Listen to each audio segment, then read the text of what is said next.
All right, I'm on hole number 3 of the Silver State Tournament. I'm in Monday's practice round of the Rookie Division. Let's go to Golf Clash Notebook. Check it out.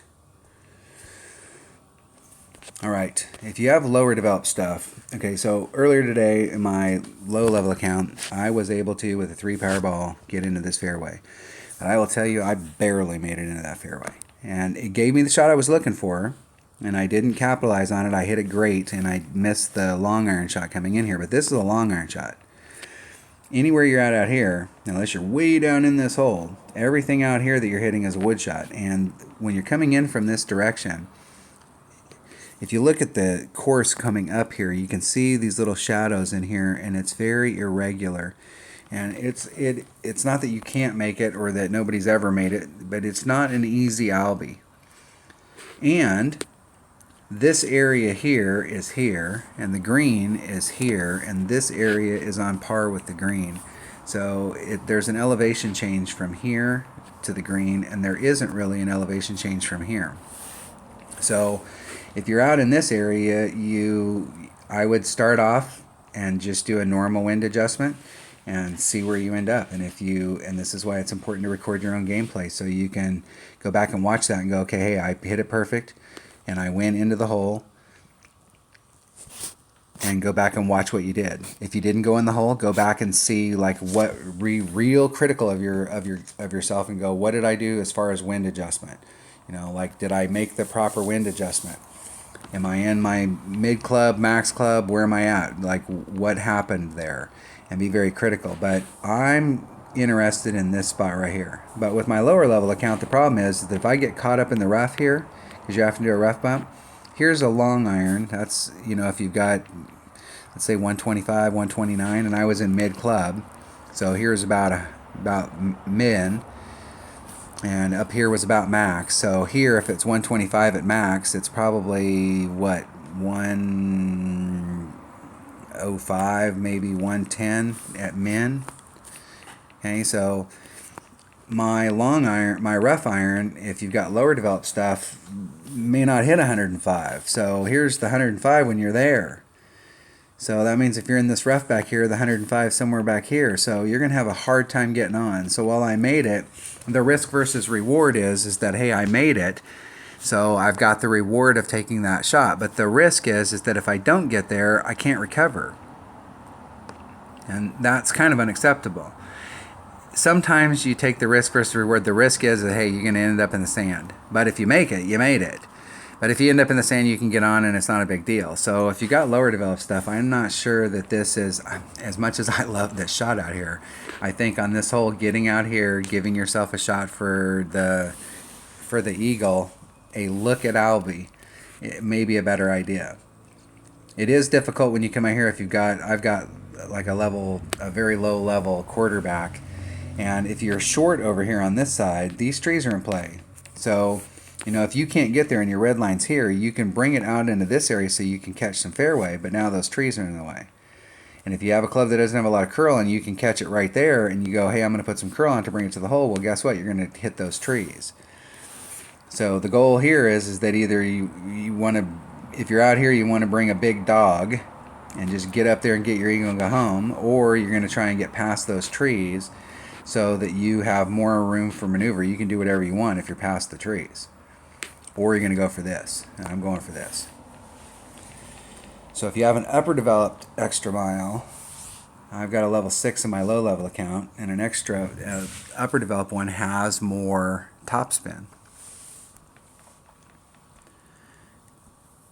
And so that extra topspin that it has can get you into a few places that you can't get with a level 6. You can barely get there with a level 6, but on the flip side is I have a Nirvana, and I also have an Amazon in my bag. So if you've got a bigger hitting rough iron, then you want to make sure you bring your big hitting rough iron.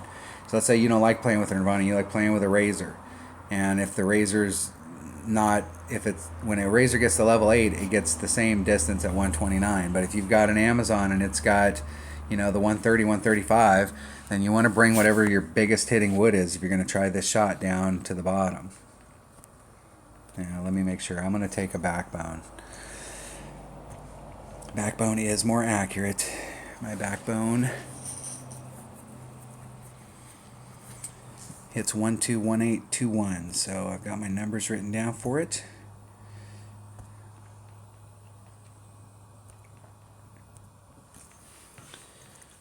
I think the wind is kind of blowing with us. I think we have tailwind here, so we can use the wind to our advantage. One of my clanmates, Kyle, he should love this hole because it's a rough bump. It's not a rough bump going into the green, but it's a rough bump. There is a rough bump involved in this. You're trying to roll through that rough. So you could bring a bigger power ball so you don't have to do any overpower, and your whole goal is to try and get through that. So the wind's going to push me forward about that far. Got quite a bit of room here.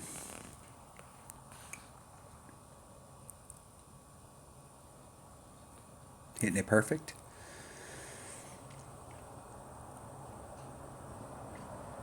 Now, what I really want to do is clip the rough, not blow through the rough. So that tells me I probably could bring a power 2 ball. If I have a 4-5 wind. I'm going to make a note here. Power 2 ball. Katana.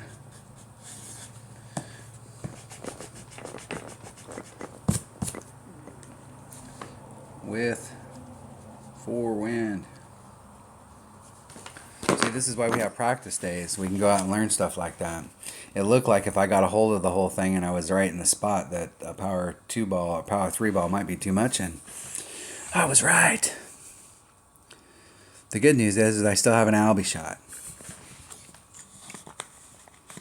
I'm taking it with one of my awesome clubs. I'm going to put all the backspin that I have. And don't laugh, that's a lot of backspin on a Spitfire. On a Spitfire, that's probably 3 or 4 backspin on a normal club. That's quite a bit.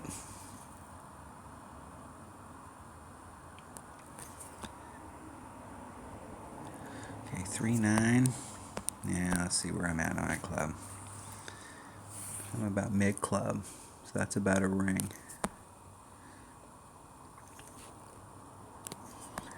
It's about a ring. I just need to hit it perfect. And I hit it great to the left, about 17 rings. You can see that how close I was set up to the hole and how far I went back from it. That's only probably, it kind of curled off there at the very end, but it probably only went about 3 or 4 yards past the hole, and that was with that little teeny bit of backspin. If I'd have been right on track, that would have been about right. I know a lot of people don't pick the Spitfire when they get it and they're like, it doesn't have any backspin. The Spitfire most clubs hit like this, where they have a trajectory and it's fairly low, but the Spitfire goes almost straight up in the air. I mean, it's so high, and when it comes down, it's coming down at a very steep angle. So when it hits coming down, its trajectory when it hits is each one of its successive bounces after the first is more going up in the air than it is going forward. So that little teeny bit of backspin that's on there, while it doesn't seem like it's a lot, is a lot.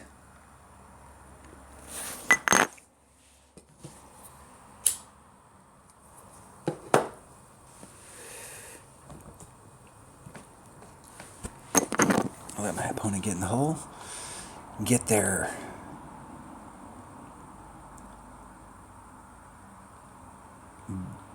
birdie. Eagle. Excellent.